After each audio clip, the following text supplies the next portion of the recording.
സിനിമയുടെ ബിഗ് സ്ക്രീനിൽ ഇന്നലകളിൽ എപ്പോഴൊക്കെയോ നാം കണ്ടിഷ്ടപ്പെട്ടു പോയതാണ് ഈ മുഖം. അയൽ വീട്ടിലെ കുട്ടിയെപ്പോലെയോ അതിലുപരി സ്വന്തം വീട്ടിലെ കുട്ടിയെപ്പോലെയോ നാം ഈ അഭിനേത്രിയെ കാണുകയും സ്നേഹിക്കുകയും ചെയ്തിരുന്നു. പ്രേക്ഷകരോട് അത്ര ഇഷ്ടം കൂടുകയായിരുന്നു വെള്ളിത്തിരയിൽ ഈ കലാകാരി അവതരിപ്പിച്ച കഥാപാത്രം. കുറേ വർഷങ്ങൾക്ക് മുൻപ് ചലച്ചിത്ര മേഖലയിൽ നിന്ന് പൊടുന്നനവേ ഇവർ അപ്രത്യക്ഷയായി. സിനിമ വിട്ടുപോയെങ്കിലും ശ്രീജയ എന്ന ഈ സിനിമാ താരത്തെ പ്രേക്ഷകർ ഓർക്കുന്നു, അളവറ്റ് സ്നേഹിക്കുകയും ചെയ്യുന്നു. മലയാളത്തിന്റെ മുഖശ്രീയായി ഇത്തിരി സിനിമകളിലൂടെ കുറച്ചുമാത്രം കഥാപാത്രങ്ങളിലൂടെ ഈ ശ്രീജയ നേടിയ പ്രശസ്തി അത്രത്തോളം വലുതായിരുന്നു. സിനിമാ താരം എന്നതിലുപരി മികച്ച നർത്തകിയുമാണ് ഈ കലാകാരി. എൻ്റെ വല്യമ്മയാണ് കലാമണ്ഡലം സുമതി. അപ്പം വല്യമ്മയുടെ അടുത്ത ക്ലാസ്സുകളൊക്കെ ഞാൻ ഒരുപാട് കാലം കൊണ്ട് കണ്ടിട്ട് ഒരു 4-4.5 വയസ്സൊക്കെ ആയപ്പോൾ തന്നെ ഡാൻസ് പഠിക്കണം എന്നുള്ള ഇൻട്രസ്റ്റ് ഉണ്ടായിരുന്നു. അപ്പോൾ അമ്മ വല്യമ്മ എടുത്ത് കൊണ്ടാക്കി അങ്ങനെയാണ് ഡാൻസ് പഠിത്തം തുടങ്ങിയത്. പിന്നെ ഗ്രാജുവലി അത് എന്താ പറയുക, കുറേ വർഷങ്ങളോളം വല്യമ്മ അടുത്ത് തന്നെ ശിക്ഷണത്തിൽ പഠിച്ചു. അതിനുശേഷം ഞാൻ ഒരു 8th സ്റ്റാൻഡേർഡ് ആയപ്പോഴത്തേക്കാണ് കലാമണ്ഡലത്തിൽ ജോയിൻ ചെയ്തത്. പിന്നെ കലാമണ്ഡലത്തിൽ പഠിച്ച് 4 വർഷം, അതൊരു ഗുരുകുല വിദ്യാഭ്യാസ രീതിയായിരുന്നു. അവിടെ 4 വർഷം പഠിച്ച് അവിടുത്തെ ഡിപ്ലോമ എടുത്ത് പിന്നെ പുറത്തു വന്നു. ലൈഫിൽ ഏറ്റവും വലിയൊരു എക്സ്പീരിയൻസ് ആയിരുന്നു എനിക്ക്. ഞാൻ വീട്ടിൽ അത്രയും കാലം അമ്മയുടെയും അച്ഛൻ്റെയും കൂടെയൊക്കെ ജീവിച്ചു. പെട്ടെന്നൊരു ഹോസ്റ്റൽ ജീവിതം, അത് തന്നെയല്ല അവിടെ ക്ലാസ്സസ് ഒക്കെ വെളുപ്പിനെ 4 മണിക്ക് തുടങ്ങും, മെയ് സാധകം, പാട്ട് സാധകം, അങ്ങനെയൊക്കെ ആ ഒരു ജീവിത രീതിയിലേക്ക് വരാൻ തന്നെ കുറച്ച് ടൈം എടുത്തു. പിന്നെ ഇടയിൽ അത്രയും ടഫായപ്പോൾ വിചാരിച്ചു ഇനിയിപ്പോൾ നിർത്തി പോകേണ്ടി വരുമോ അങ്ങനെയെന്നൊക്കെ. പക്ഷേ ഒരു 6 months കഴിഞ്ഞപ്പോഴത്തേക്കും അത് അങ്ങ് ശീലമായി. ശരിക്കും നല്ല ബുദ്ധിമുട്ടാണ് ആ 4 വർഷം അവിടെ പഠിച്ച് പുറത്തേക്ക് വരാമെന്നുള്ളത്.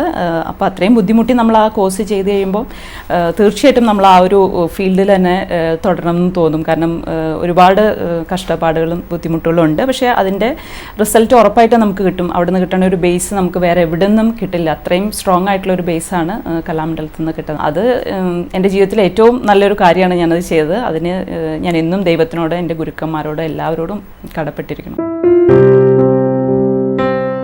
കോതമംഗലം എന്ന ഒരു ഉൾനാടൻ ഗ്രാമത്തിൽ അത്ര വലിയ സ്വപ്നങ്ങളൊന്നുമില്ലാതെ ജീവിച്ച ഒരു പെൺകുട്ടി. അവരുടെ ജീവിതം മാറി മറിയുന്നത് കലാമണ്ഡലത്തിൽ നൃത്തം പഠിക്കാൻ എത്തുന്നതോടുകൂടിയാണ്. നർത്തകിയായി ശ്രദ്ധിക്കപ്പെട്ടു വരുന്ന കാലത്ത് അപ്രതീക്ഷിതമായി സിനിമയിലേക്കുള്ള വിളി വന്നു. അതും മലയാളത്തിലെ പ്രശസ്തനായ ഒരു സംവിധായകന്റെ ചിത്രത്തിൽ. ക്യാമറയ്ക്ക് മുന്നിൽ മലയാളത്തിന്റെ അഭിമാനമായ നായക നടനോടൊപ്പം അഭിനയിക്കാനുള്ള ഭാഗ്യവുമുണ്ടായി. സൗഭാഗ്യങ്ങളുമായി സിനിമകൾ ഒന്നിനു പിന്നാലെ ഒന്നായി വന്നുകൊണ്ടിരുന്നു. ഞാൻ സിനിമയിൽ വന്നത് തികച്ചും യാദൃച്ഛികമായിട്ടാണ്. കാരണം ഞാൻ അവിടെ 2nd ഇയർ പഠിച്ചുകൊണ്ടിരിക്കുമ്പോഴാണ് സിബി സാറിൻ്റെ കമലതലം ഫിലിമിൻ്റെ ഷൂട്ടിംഗ് അവിടെ വന്നത്. അപ്പം സാധാരണ രീതിയിൽ ഫിലിമിൻ്റെ ഷൂട്ടിംഗ് വരുമ്പോഴത്തേക്കും സീനിയേഴ്സിനെയാണ് സെലക്ട് ചെയ്യുക. എന്താ പറയുക, ഒരു ഗ്രൂപ്പിൽ ഒരു 5 പേരെയൊക്കെയാണ് സെലക്ട് ചെയ്യുക.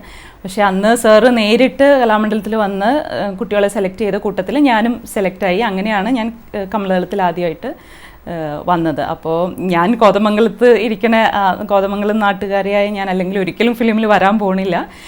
അതും എന്താ പറയുക, അതിനും ഒരു ഇതായത് കലാമണ്ഡലം തന്നെയാണ്. അങ്ങനെയാണ് സാറിനെ പരിചയപ്പെട്ടത്. അതിനുശേഷമാണ് ഞാൻ അവിടെ പഠിച്ചുകൊണ്ടിരിക്കുമ്പോൾ തന്നെയാണ് പൊന്തന്മാട് മമ്മൂക്കയുടെ ഒപ്പം നല്ലൊരു ക്യാരക്ടർ ചെയ്തത്. ആദ്യത്തെ സിനിമയുടെ സെറ്റിലെത്തിയപ്പോൾ അഭിനയത്തെക്കാട്ടിലും കൂടുതൽ ആദ്യമായിട്ട് ലാലേട്ടനെ ഒന്ന് കാണുക, വിനീതിനെ കാണുക, മോനിഷയെ കാണുക എന്നൊക്കെ പറഞ്ഞാൽ ഭയങ്കര ഒരു എക്സൈറ്റ്മെൻ്റ് ആയിരുന്നു. പിന്നെ അതിൽ കാര്യമായിട്ട് അഭിനയിക്കാനൊന്നുമില്ല, ഡാൻസ് ചെയ്യാനായിട്ടുള്ള സീൻസ് മാത്രമേ ഉള്ളൂ. എനിക്ക് 1-2 ഡയലോഗ്സ് ഉണ്ട്. പക്ഷേ ആ ഡയലോഗ്സും ഇപ്പോഴും ആൾക്കാർ ഓർത്തിരിക്കാന്ന് പറയുമ്പോൾ എനിക്ക് ഭയങ്കര സന്തോഷം തോന്നിയിട്ടുണ്ട്.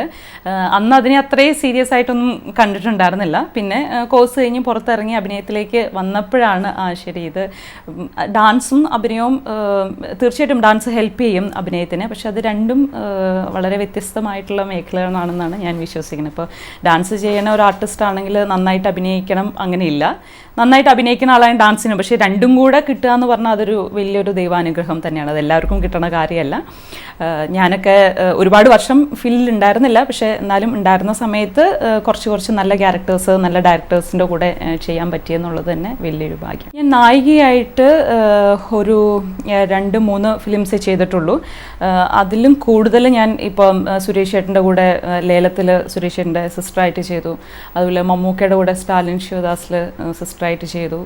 ജയറാമേട്ടൻ്റെ കൂടെ വീണ്ടും ചില കാര്യങ്ങൾ ചാനലിൽ ജയറാമിൻ്റെ സിസ്റ്ററായിട്ട്, അങ്ങനെ ഒരുപാട് സിസ്റ്റർ ക്യാരക്ടേഴ്സാണ് ഞാൻ കൂടുതൽ ചെയ്തിരിക്കുന്നത്. പക്ഷേ കുറച്ച് നല്ല ക്യാരക്ടേഴ്സ്, ഇപ്പോൾ ലോഹിത് സാറിൻ്റെ കന്മദത്തിൽ സുമ എന്ന് പറഞ്ഞിട്ട് വളരെ സ്ട്രോങ് ആയിട്ടുള്ളൊരു ക്യാരക്ടർ എനിക്ക് കിട്ടിയിട്ടുണ്ട്. കുറച്ച് ഫിലിംസ് ഞാൻ ചെയ്തിട്ടുള്ളൂ, പക്ഷേ കുറച്ച് നല്ല ക്യാരക്ടേഴ്സ് എനിക്ക് ചെയ്യാൻ പറ്റിയിട്ടുണ്ട്. പിന്നെ ഫിലിമിൽ എപ്പോഴും നമ്മൾ ഒരിക്കലും ഒരു സിസ്റ്റർ ക്യാരക്ടർ ചെയ്ത് കഴിഞ്ഞാൽ പിന്നെ ഒരു നായിക ക്യാരക്ടർ ചെയ്യണം എന്ന് പറഞ്ഞാൽ അത് ബുദ്ധിമുട്ടാണ്. കാരണം നമ്മൾക്ക് ആ ഒരു ഇമേജിൻ്റെ ഒരു പ്രശ്നമുണ്ട്. അപ്പോൾ ഞാൻ നല്ല ക്യാരക്ടേഴ്സ് വന്നപ്പം ഞാൻ ആദ്യം സിസ്റ്റർ ക്യാരക്ടേഴ്സ് നല്ല ഫിലിമിൽ നല്ല ആർട്ടിസ്റ്റിൻ്റെ കൂടെ ചെയ്തു. നമ്മളൊരു ആർട്ടിസ്റ്റ് ആകുമ്പം നല്ല ക്യാരക്ടർ എവിടെ നിന്ന് കിട്ടുകയാണെങ്കിൽ അത് ചെയ്യണം എന്ന ഒരു ഇതുണ്ടായിരുന്നു. അപ്പോൾ അതുകൊണ്ട് ഞാൻ പിന്നെ അങ്ങനെ ചെയ്തു. പിന്നെ ഞാൻ പറഞ്ഞില്ല, ഒരുപാട് കാലം ഞാൻ ഫിലിമിൽ ഉണ്ടായിരുന്നില്ല. അപ്പോഴത്തേക്കും പിന്നെ കല്യാണമായി, അങ്ങനെ ഫീൽഡിൽ നിന്ന് മാറേണ്ടി വന്നു.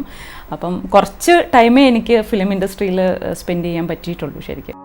സിനിമയിൽ നായികാവേഷങ്ങൾ കെട്ടാനുള്ള സൗന്ദര്യവും അഭിനയിക്കാനുള്ള കഴിവും ശ്രീജയയ്ക്ക് വേണ്ടുവോളമുണ്ടായിരുന്നു. പക്ഷേ ചലച്ചിത്ര മേഖല ഈ നടിയെ ആ രീതിയിൽ പ്രയോജനപ്പെടുത്തിയ അവസരങ്ങൾ വളരെ കുറച്ചു മാത്രമായിരുന്നു.